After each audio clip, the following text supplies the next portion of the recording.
Hey everyone, today we'll be cutting a D20 from this beautiful piece of petrified wood. This is a local piece I've had in my collection for a while now, and I'm excited to finally have the chance to work with it.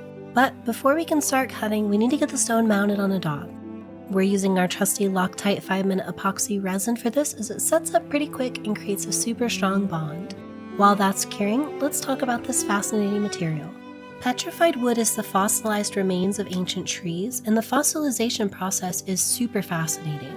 Over millions of years, the organic materials inside the wood are gradually replaced with minerals, primarily silica, while maintaining the original structure of the wood. This way, it maintains the original wood grain, cell structures, and even the growth rings, but now it's as hard as quartz. This particular piece is likely from an ancient conifer tree from the Chinle Formation, which dates back to the late Triassic period, about 230 million years ago, back when Utah was a lush forest rather than the desert we know today. Since we're starting with a very rough chunk of stone, our first step will be to preform it into a cylinder to establish our maximum usable width and height. This is an important step as it will allow us to calculate how large we can make our final die. For this project, we'll be running through a gamut of laps starting with our 240 grit diamond topper lap to preform the basic shape, followed by a 600 grit lap to refine the shape further and bring all the facets to their final position. From there, we'll pre-polish with our 3000 grit lap and finish with our cerium oxide lightning lap for the final polish. So let's get cutting.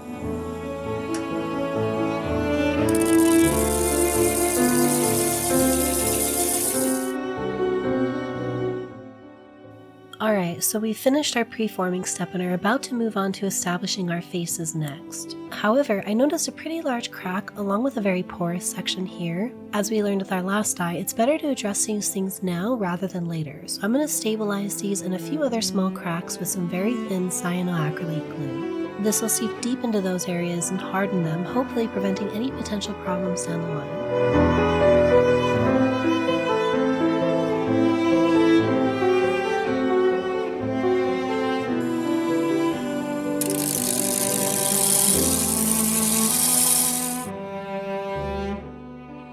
Here's our first cuts, and already the patterns that are starting to emerge are absolutely beautiful. Now, before we move on to our 600 grit, we're going to take a few minutes to clean up our machine and workspace. These rough steps create a ton of dust and slurry, which can be very dangerous to our health if inhaled. While I use a full respirator through the entire cutting process, it's important that we don't let this sit for too long. Additionally, tiny specks of dust could end up contaminating our pre-polish and polishing laps, which could cause some really nasty scratches down the line. A few minutes to clean up after each step not only helps to protect our health, but can potentially save us from a huge headache later on.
Here's our first side fully polished, and it's turning out beautifully. The polish really brings out the depth and texture in the wood grain, which is super exciting to finally see. Now we're going to swap the dop to the other side using our transfer jig and some more epoxy resin, and then we'll repeat the process for the second half. From there, we'll cut out some numbering masks on our CNC machine, sandblast the numbers in, paint them, and we'll be all finished up.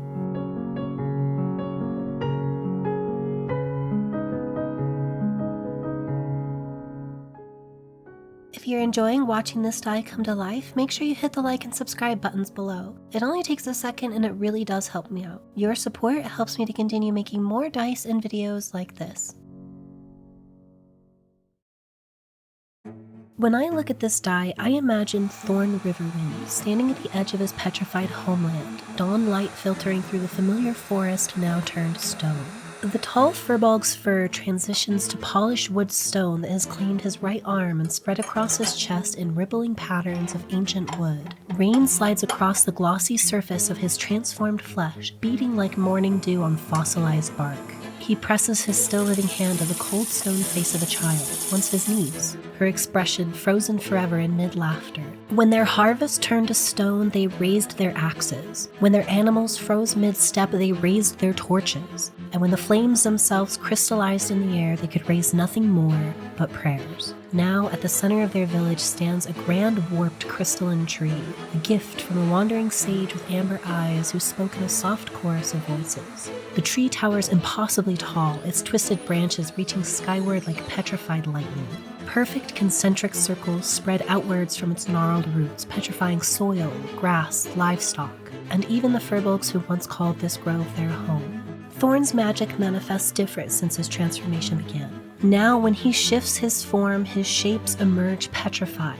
A hawk with crystallized wingtips that catch the sunlight in prismatic bursts. A bear whose stone wood claws strike with devastating force. Elder Willowheart's final words slowed his transformation, yet the petrification continues to seal more of his body, giving him seasons, perhaps years, but not forever. He now carries his tribe's fate etched into his body as he hunts the nameless sage who brought this curse upon them. The petrification continues its slow advance beyond the borders of his homeland, an unstoppable tide of stone consuming the living world, and when he communes through his remaining connection to nature, he feels a new presence beneath the soil. Deep beneath the distant crystalline roots of the tree that stands in the center of his home grove, something ancient stirs. A slow, heavy heartbeat that grows stronger with each forest, each meadow, and each village claimed by stone. As living flesh yields to stone with each passing dawn, Thorn knows only this. He will find the sage and break the curse, or become a monument to his people's final stand.